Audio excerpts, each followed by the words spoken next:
Quick Crypto, bringing you quick Kaspa news. MicroStrategy founder, a world-renowned Bitcoin maxi Michael Saylor, stated in this interview one simple rule to generational wealth. It sounds a hell of a lot like one day, if he hasn't already, he will be stacking up on Kaspa. But before I show the clip and break down the reasons why alongside some recent Kaspa updates, I just want to quickly take a moment to thank you once again for returning to the channel. Please give the video a like, share with your friends and subscribe to keep up to date on the latest Kaspa content. So, quickly to take just a quick moment of your time, listen to this 11-second clip, the one simple rule on what you should want to own, what will create that generational wealth. What do you want to own? Here are some simple rules.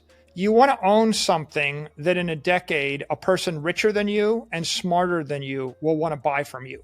So you should want to own something that in the future, someone richer and smarter than you will want to buy from you. Right now, that could be said for crypto and Bitcoin. There's institutional adoption flooding in right now. Bitcoin is gradually rising in price every single day. And we are about to witness the biggest bull cycle of our history, the biggest transfer of wealth of our history. Crypto is right now that one thing that someone richer and smarter than you will want to buy from you. Bitcoin right now has the bigger, richer, smarter people, institutions like BlackRock, who want to buy it off you because they finally realize its value.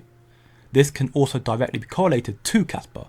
We can see in this post here, we have ex-Binance US head of listing research.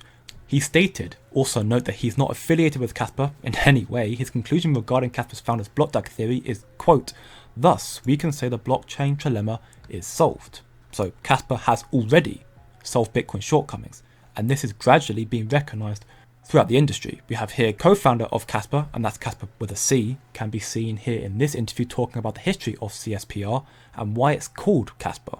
It's because of the Kaspa with a K's researchers. The reason that it's called Kasper is kind of interesting. And I don't know if the name means anything to you, but there's a real famous researcher, they're Israeli actually, and they came up with an inherent flaw in proof of stake networks. And this was pointed out back in 2013.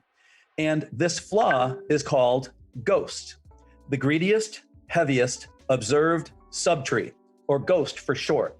And when Vitalik launched Ethereum, he recognized the scaling problem and wanted to come up with a solution. So Vitalik came up with a series of researchers to help him come up with a solution to the ghost problem. And the first solution was something called Kasper because it was a friendly solution to the ghost problem. Furthermore, we can see here CoinFlux, CFX, who can be seen here in this interview expanding on Kaspa's founder Jonathan Sompolinski's ghost invention. So again, with Ghost, we will always choose the subtree with the majority of the hash power. And this makes Ghost more resilient, even if we have a high block creation rate, even if we have many, many forks. And by the way, the Ghost protocol was published in 2015 by these Israeli researchers. In fact, we got a lot of Bitcoin miners who are actually pro-Kaspa. Head of growth Mara, one of the biggest Bitcoin miners in the world, follows Jonathan Sompolinski and Kaspa Currency. So people like Michael Saylor are absolutely right. Of course, you should want to own something that in the future, someone richer and smarter than you will want to buy off you. Of course you would, that's how you become rich. And Kaspa actually can and is that something. They are on the verge of incorporating 10 blocks per second, which would lead to more solar mining, less pool reliance, and therefore improved decentralization, which is a very big deal. Of course, 10 blocks per second would also make Kaspa much more desirable.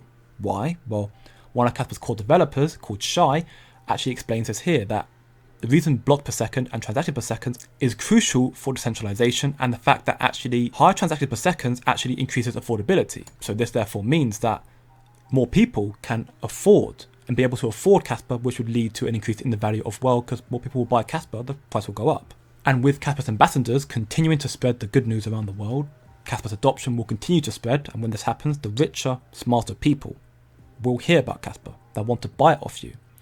So when that happens, you may be too late. Right now though, you're not. In my opinion, Kaspa's still very, very undervalued. This is where I believe it's imperative that you need to pay attention. Kaspa already has created millionaires, and there are so many more people who will reach that status.